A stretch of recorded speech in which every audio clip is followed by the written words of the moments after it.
صباح العيد السعيد، وبينما الكل سعيد هناك فتاة مغرورة وهناك فتاة مسكينة، ثم حدث أمر مريب.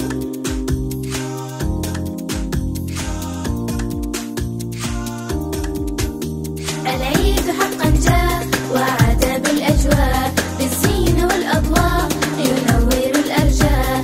العيد العيد العيد العيد، اليوم الكل سعيد لا نرى أبدا حزين، كلنا جميعا محتفلون، أهل أصدقاء مجتمعون. يا فتايا يا أنيقا هل تقبليني صديقا؟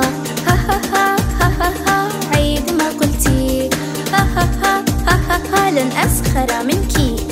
مهلا هل لمحتي شيئا غريب؟ هل تنظري أمامك أمر مريب؟ لما أنت حزينة بما تشكين؟ يا لك من جميلة إن تضحكين. بما تشكين؟ لماذا تبكين؟ اليوم هو يوم جدا سعيد، أريد أن أشارك فرحة العيد، ولكن صديقتكم تقول أنني لست أهلا بالقدوم. إنها حفلتي الخاصة بي، من يدخلها يجب أن يكون ثري، فستان أو حلي من الذهب.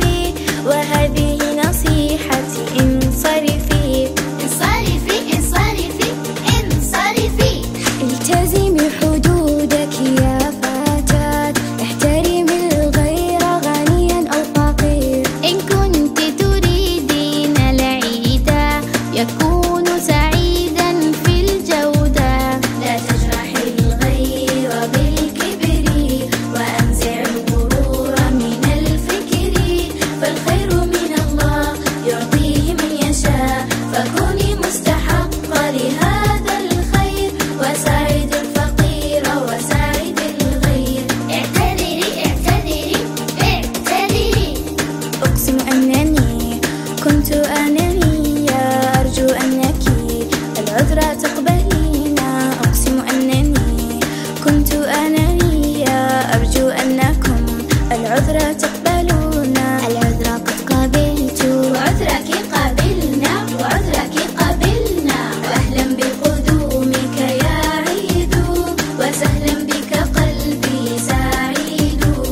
عيدنا عيد سعيد، عيدنا عيد جميل، عيدنا عيد بهيج يملأ الدنيا قبول.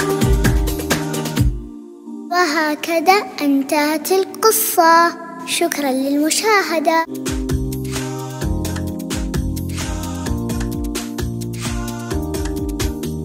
العيد حقا جاء وعاد بالأجواء، بالزينة والأضواء ينور الأرجاء.